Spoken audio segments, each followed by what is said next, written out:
Um, Big swag out there.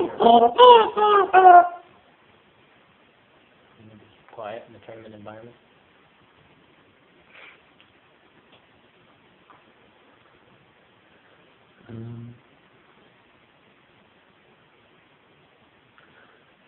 no further prep time needed. Okay, so I have 4 minutes. I will first rebuild my own case for my opponent's attacks and then move on to attack my opponent's case. My opponent attacked my value of safety, my criteria of reduction of human suffering, and my third contention of democracy deficit in the Middle East is spawning terror groups by saying that there is violence everywhere, in the U.S., in every country in the world. While that is true, if we look at how much this is happening per percent of people, it's a much higher ratio of this happening in the Middle East.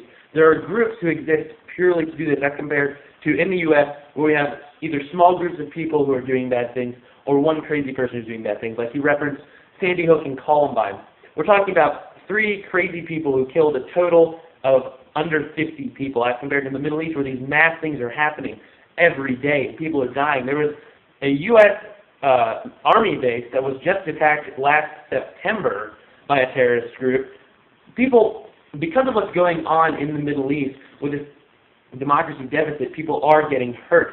And unless we're able to resolve this problem by giving the people their right to choose what happens to them, it's going to keep happening. And my opponent seems to think that this entire idea of supporting democracy in the Middle East means going over there and forcing them to adopt every American ideal, from the 600-calorie cheeseburger to having an American flag in their front lawn. But really, what we're looking at is allowing these people to choose what's going to happen to them. You know, my opponent gave the example of in Libya, where there was a revolution by the people's choice. Now, this happened because they were not given their own choices earlier on. They had to eventually resort to violence. And because of that, because of the fact that people were not allowed to choose what happened to them and had to resort to violence to get it done, people are still getting hurt there today, and the country is in shambles, as compared to, say, a country like Iraq, which we did go in and help. Now, while it's not a very good country yet, because we're still not continuing to help them, it's much better off than Libya, where we didn't interfere at all and people had to take things into their own hands and resort to violence.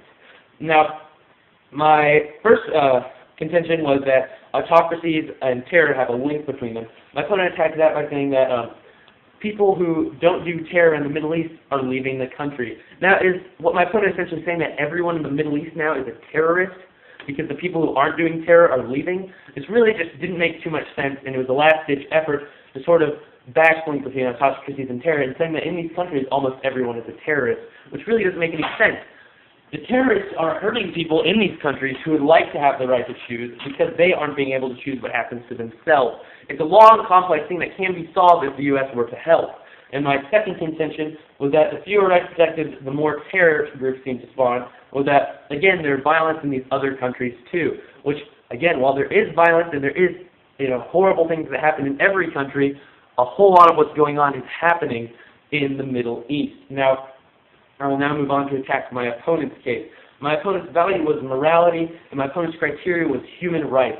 Now, both of these are directly contradicting my opponent's case, because it's immoral to allow people to be ruled by someone without having the choice of what happens to them, and it goes against their basic human rights of being able to decide what happens to themselves. Again, by allowing these people to force them to do things that they don't necessarily want to do. Now, while Saddam Hussein wasn't going door to door and making people scrub his feet or anything, it was his rules that were oppressing the people in Iraq, and because he's gone now, people are better off there. Now, my opponent's first contention was that people have the freedom to think, and he gave an example of, again, in Libya, how apparently only 1 in 3 people wanted democracy. Now, look at Libya. They overturned their government because they wanted democracy and weren't given it. It just doesn't make any sense. Not to mention the fact that giving people the right to think is exactly what democracy is, allowing these people to think and allowing these people to choose what happens to them as compared to some man who's living it up in a mansion all the time. My opponent's second contention was that it just doesn't fit there because there's no history, and if there's too much change too fast, it'll mess everything up. Now, there had to be a time when democracy originated, so let's look back at ancient civilizations where democracy was in place. These civilizations lasted for hundreds of years, even longer than the U.S. has been around now. It's kind of a tried and true formula. We know that where democracy is put up, it works until something else goes wrong. Democracy isn't what's failing people. While it isn't necessarily the best form of government, it's the best that we as humans have. I'm sure there's something better out there, but it just hasn't been found yet. Because of these reasons, I see no other option than to vote for the affirmative, because every one of my opponent's points is contradicting his case, and every one of my opponent's attacks on my case fell flat. Thank you.